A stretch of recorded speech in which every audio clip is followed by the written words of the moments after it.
90 के दशक में भी मणिपुर में इसी तरीके की परिस्थितियां थी। उस वक्त किसकी सरकार थी? जो लोग मणिपुर गए थे यही लोग सर बिहार भी गए थे। बिहार में क्यों नहीं ये लोग गए दरभंगा? क्यों नहीं गए ये लोग अरवल?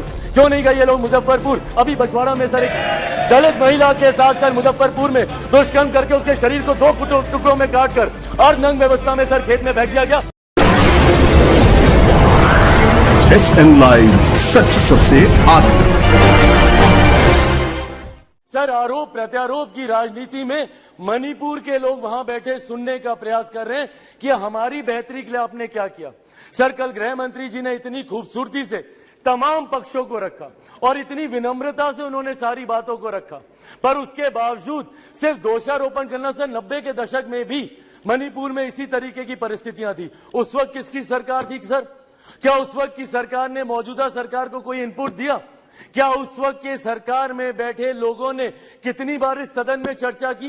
कितनी बार किन लोगों ने उस चर्चा का जवाब दिया? कल तमाम ये बातें आदरणीय गृह मंत्री जी ने रखी। सर ये लोग गए थे मणिपुर, बहुत अच्छी बात है, जाना चाहिए ये, पर सर ये कलेक्टिव रिस्पॉन्सिबिलिटी होनी चाहिए, सेलेक्टिव रिस्पॉन्सिबिलिटी नहीं। सर जो लोग मणिपुर गए थे यही लोग सर बिहार भी गए थे। बिहार में क्यों नहीं ये लोग गए दरभंगा? क्यों नहीं गए ये लोग अरवल? क्यों नहीं गए ये लोग मुजफ्फरपुर? अभी बछवाड़ा में सर एक छोटी सी बच्ची के साथ दुष्कर्म करके 10 साल की बच्ची, उसको तेजाब छिड़क कर उसको जलाकर मार दिया गया। उसके शरीर को अपने ही घर में 10 फीट गड्ढे में उसको दफना दिया गया।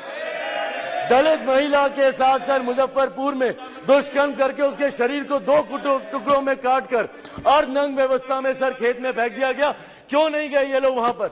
अपने गठबंधन को तो मजबूत करने गए, पर क्यों नहीं ऐसे परिवारों से जाकर मिले? तो सर ये सेलेक्टिव रिस्पॉन्सिबिलिटी जब निभाते हैं, सर हकीकत है देश के किसी भी कोने में किसी भी मां बेटी के साथ ऐसी घटना हो रही है तो वो अक्षम्य है, वो निंदनीय है और उसको कोई बर्दाश्त नहीं कर सकता। और उसमें पूरे सदन को सर एकजुट होना होगा। कल गृह मंत्री जी ने जिस तरीके से अपील की, सर पूरे सदन को इसमें एकजुट होना होगा। इसमें आप आइसोलेट करके नहीं दे सकते कि जहां आपकी सरकार है वहां की घटनाओं को आप छुपाएंगे और जहां दूसरों की सरकार है वहां की घटनाओं को आप उठाएंगे। आपको चर्चा करनी होगी बंगाल पर, चर्चा करनी होगी आपको बिहार पर, चर्चा करनी होगी आपको राजस्थान पर, चर्चा करनी होगी आपको कर्नाटका पर। सर ये देश एक है सर, आप इसको ऐसे टुकड़ों में बांटकर आप नहीं आइसोलेट करके आप अपने विषयों को उठा सकते। और यही कारण है सर कि देश की जनता का विश्वास हमारे प्रधानमंत्री आदरणीय नरेंद्र मोदी जी पर हर चुनाव के साथ बढ़ता जा रहा है। और वो दिन दूर नहीं सर, 2024 चुनाव सामने है सर। इसी में देख लीजिएगा 2014 से बड़ा जनादेश 18 में यही सारी बातें हो रही थी, यही सारी बातें 18 में की गई थी। 19 में 2014 से बड़ा जनादेश हम लोग को मिला और 24 में इससे बड़ा जनादेश हम लोग लेकर आएंगे। मैं बिहारी हूं सर, बिहार से कम मैं विश्वास दिलाता हूं 40 की 40 सीटें हमारा एनडीए गठबंधन जीत कर आएगा, इसमें कहीं कोई शंका नहीं है। मैं जमुई का प्रतिनिधित्व करता हूं सर।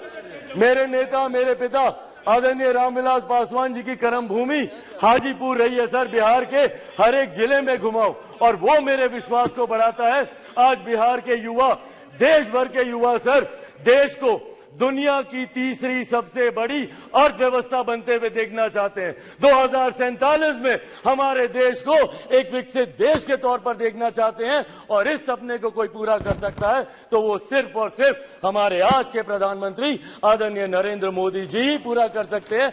इसीलिए सर मैं अपनी पार्टी की तरफ से जहां बिल्कुल हराएंगे नीतीश जी को वैसे भी बिहार की जनता नकार चुकी है।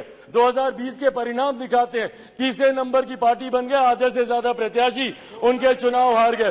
तो जिनको बिहार की जनता ने रिजेक्ट कर दिया, देश की जनता उनको कैसे अपनाएगी, ये बहुत बड़ा सपना दिन में ये देख रहे हैं। देश और दुनिया की ऐसी ही खबरों को पाने के लिए जुड़े रहिए हमारे साथ। और हाँ, अगर आप वीडियो को फेसबुक पर देख रहे हैं तो हमारे फेसबुक पेज को लाइक करें और अगर आप यूट्यूब पर देख रहे हैं तो यूट्यूब चैनल को सब्सक्राइब करना मत भूलिए। वीडियो को लाइक कीजिए, शेयर कीजिए और अपने कमेंट